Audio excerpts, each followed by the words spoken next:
கான்ஃபிடண்டா இருங்க. தம்பி ஃபெயில் ஆயிருக்க, நீ ஃபீல் பண்ணும்டா. அடுத்த தடவை பாஸ் பண்ணு, போ அடுத்த தடவை பாஸ் பண்ணலாம், போ. 6 மாசத்துல எலெக்ஷன் ஒரு மேயராவது நீ வந்தீங்கன்னா நான் ஒரு பக்கம் சொல்றேன். கதருங்க. இன்னும் 5 வருஷத்துக்கு கதறுதான்.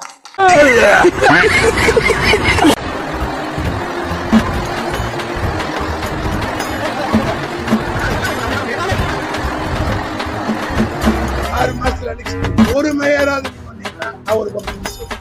உள்ளாட்சி அமைப்பு உடனே வந்து கலைச்சிட்டு ஃப்ரெஷ் எலெக்ஷன்ஸ் போறது பெட்டரா இருக்கும். அதுலயும் வந்து நீங்க அரசு பண்ணீங்க, ஒரு பக்கம் வந்து மீசி எடுத்துக்கிறான்னு சொல்லுங்க. அந்த மீசி இருக்கா இல்லைன்னு யாருக்கும் தெரியாது. அதனால அதை பார்த்து போறோம். கையில பைக்கும் கரப்பாம்பூச்சி மீசி இருந்தா யாரு வேணா மிரட்டலாம்னு நினைக்காத.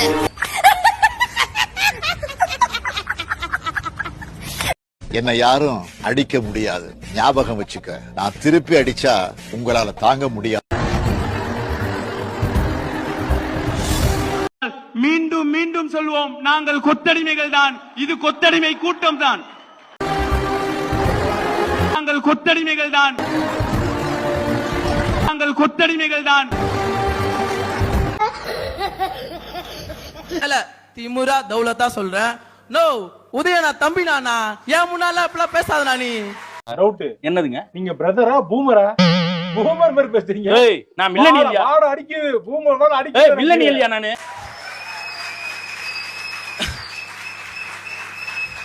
சார் என்ன சார் மொக்க காமெடி பண்ணிட்டு இருக்கா சார்? அவன் மொக்க காமெடி அடிக்கிறான். அதுக்கெல்லாம் வந்து நீ இவனை போட்டு அடிப்பியா? யார் இவன் காமெடி பண்றது? காமெடியானே தெரியாம இப்ப சிரிக்கிறான் சார். நான் மட்டும் இல்லனா, இங்க ஒவ்வொருத்தரும் உதயனா தம்பி தான். டேய் இவனே ஒரு இத்து போனவன். இவன் போட்டுறது ஒரு இத்து போன பரியன். இவங்கிட்ட சலவை கெடுத்த நீயும் ஒரு இத்து போனவன். ஒட்டு மொத்தமா குளத்துக்குள்ள இறங்கி குளத்தை கெடுத்துறாதீங்கடா. உதயனா தம்பி நானா. நான் உருட்டு உதயண்ணா, ஊரு புள்ள நான் உதயண்ணா தம்பி, நான் உருட்டு உதயண்ணா தம்பி அப்படின்னு உருட்டிட்டு கிடக்கான். அப்புறம் நம்ம தலைவரை தப்பா நினைக்க போறாங்கன்னு. நான் மட்டும் இல்லனா, இங்க ஒவ்வொருத்தரும் உதயனா தம்பி தான். என்னது ஊரு புள்ள உதயண்ணா தம்பி? ஐயோ தலைவர் மனசை வாங்கிட்டான், தலைவர் மனசை வாங்கிட்டான். கொய்யால நானும் அப்பத்துல இருந்து பாத்துறேன். இவனானா உருட்டு உதயனா தம்பிங்கிறான், இவனானா ஒரு படி மேல போய் தலைவர் அப்பாங்கிறான். என்ன நினைச்சிருக்கீங்க? மனசுல என்னதான் நினைச்சிருக்கீங்க? நீங்களே உங்களை கலாச்சிக்கிட்டா அப்புறம் நாங்க எதுக்குடா? குடும்ப கட்சி, வாரிசு கட்சி. ஆமா, இந்தோ அடுத்து என் கலைஞரோட என் தாத்தா நின்னாரு, தலைவரோட என் அப்பா நின்னாரு. இன்னைக்கு உதயண்ணாவோட நின்னு போராட என் குடும்பத்துல இருந்து நான் வந்திருக்கேன், என் தங்கச்சி வந்திருக்கான், என் தம்பி வந்திருக்கான். இது மாதிரி எல்லாரும் வருவோம். ஒருத்தன் கிடைச்சிட்டான்னா என்ன வேணாலும் பேசுவீங்க. அதுக்கு நான் தான் கிடைச்சேன். சரி விடுங்க, வேற ஏதாவது பத்தி பேசுவோம். சிரிக்கிற இப்போ சொல்லுங்க, கொள்கை வாரிசு நம்ம, கொள்கை வாரிசுக்கான இயக்கம் நம்ம.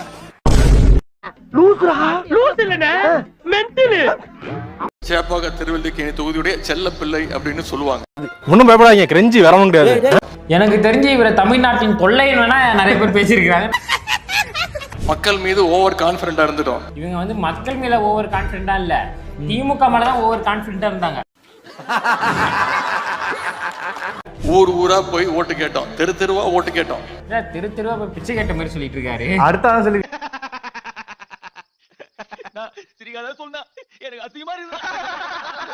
நம்ம வீட்டுல இருக்கக்கூடிய நம்ம குடும்பத்துக்கிட்ட ஓட்டு கேட்க மறந்துட்டோம். அப்ப வேற யாருக்கிட்ட கேட்டாங்க? வீட்டுல இருக்கவங்க கிட்ட இவங்க ஓட்டு கேட்டாங்கன்னா வீட்டுல இருக்கவங்க செருப்பால அடிச்சு துரத்திட்டு இருப்பாங்க. உனக்கு ஓட்டும் கிடையாது, ஒண்ணும் கிடையாது. நீ குடிப்பியாடா? நீ கேட்ட ஒவ்வொரு கேள்வி என்ன செருப்பால அடிச்ச மாதிரி இருக்குடா. நம்ம பசங்க கிட்ட நம்முடைய சாதனையை சொல்ல தவறிட்டோம். என்னத்த சொல்றது? எதையாவது சொல்லியா சார்? ஒரு என்ன சொன்ன? ஏன்டா டேய், எனக்குன்னே வருவீங்களாடா? ஏன்ட்ட சரசம் பண்றக்கே வாட்டாப்பே உங்களை பெற்றுறாங்களா? முதல்ல நம்ம வீட்டு பசங்களை அரசியல் படுத்தணும். முதல்ல உதயநிதி அரசியல் படுத்தணும். அன்னில் செல்வனா ரீட்வீட்ல யாருன்னா போட்டிருந்தேன். பொறுப்பேற்று 25 நாள் ஆச்சு. உருப்படியா ஏதாவது ஒரு திட்டம் கொண்டு வந்திருக்கீங்கன்னு சொல்ல முடியுமா? நம்ம அவரை பார்த்து கேட்கணும், 5 வருஷம் காலத்துல நீ என்னத்த பண்ணி கிழிச்சிட்ட அப்படின்னு சொல்லி கேட்கணும். மக்கள் ஏழை ஆகிட்டே இருந்தான், பணக்காரன் ஆகிட்டு இருந்தான். திமுக காரன் பணக்காரிட்டு இருந்தான். அதுதான் உண்மை. தம்பி ஃபெயில் ஆயிருக்க, நீ ஃபீல் பண்ணும்டா. அடுத்த தடவை பாஸ் பண்ணு, போ போ அடுத்த தடவை பாஸ் பண்ணலாம் போ. மகளிருக்கு விடியல் பயண திட்டம் முதல் கையெழுத்து போட்டார், நாளே கொண்டு வந்தாரு. அப்ப இருந்த நிலைமை என்ன உங்களுக்கு தெரியும்? கொரோனா 2வது நாள் லாக்டவுன், பெட்ரோல் விலைய 2 ரூபா குறைச்சோம். மனசாட்சின்னு ஒண்ணு இருக்காயா? லாக்டவுன் டைம்ல எங்கேயா பஸ் ஓடிச்சு? யார் வண்டி எடுத்துட்டு ஓடனா? அண்ணே என்ன அப்ப இதெல்லாம் பொய்யா? சாகப்புறம் தானே. 4ஆம் தேதிக்கு அப்புறம் என்னென்ன கூத்து நடந்ததுங்கிறதுலாம் நீங்க அத்தனை பேரும் தொலைக்காட்சியில பார்த்திருப்பீங்க. எல்லாரும் பார்த்தோம். அதிமுகவோட திமுக என்னென்ன கூத்து நடந்துச்சு தமிழ்நாட்டு மக்களே பார்த்தோம். 4ஆம் தேதி இரவு நீ நினைக்கிற மாதிரிலாம் இல்ல. 4ஆம் தேதி இரவு உதயசூரியனின் மறைவு. ஓட்டு போட்ட மக்களுக்கு யாரு சட்டமன்ற உறுப்பினர்னு தெரியாது. உதயநிதி ஸ்டாலின் 2018க்கு முன்னாடியே யாருன்னு தெரியாது.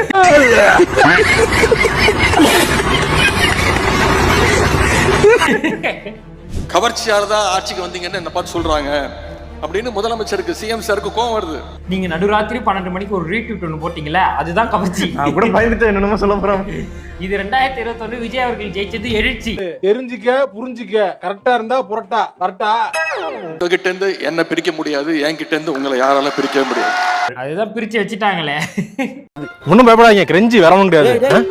5 வருஷத்துக்கு பிரிச்சு வச்சுட்டாங்க. பிரிக்க முடியாது. தோத்துட்டு வீட்டுல உட்காந்துக்கிட்டு பிரிக்க முடியாதுன்ட்டு வீட வாசனம் பார்த்தீங்களா? 4 மாவட்டம் எல்லா தொகுதியிலும் வெற்றி வாய்ப்பை இழந்துட்டோம். இந்த 4 மாவட்டத்துக்கு மட்டும் இவங்க வெற்றி வாய்ப்பு இருக்குல்ல, தமிழ்நாடு முழுக்க வெற்றி வாய்ப்பு இழந்துட்டாங்க. இப்போ இதை எதுக்கு பெருமையா சொல்றாரு தெரியுமா? அதனால பிரிச்சு சொல்றாரு போல. ஆமா, இது எதுக்கு பெருமையா சொல்றாரு? அடுத்த வீடியோ பாருங்களேன். இருந்தாலும் சேப்பாக்க திருவல்லிக்கேணியில மட்டும் நாம ஜெயிக்கிறோம்னா அதுக்கு காரணம் நான் கிடையாது. இருந்தாலும் சேப்பாக்க திருவல்லிக்கேணியில இவரை ஜெயிச்சுட்டாங்களாம். அதாவது 4 மாவட்டங்களை தோத்ததை அசிங்கப்படுத்திட்டு, கட்சியை அசிங்கப்படுத்திட்டு இவர் ஜெயிச்சதை பெருமைப்படுத்துறாருன்னா இவர் எவ்வளவு பெரியவ. ஒருத்தன் கிடைச்சிட்டான்னா என்ன வேணாலும் பேசுவீங்க. அதுக்கு நான் தான் கிடைச்சேன்.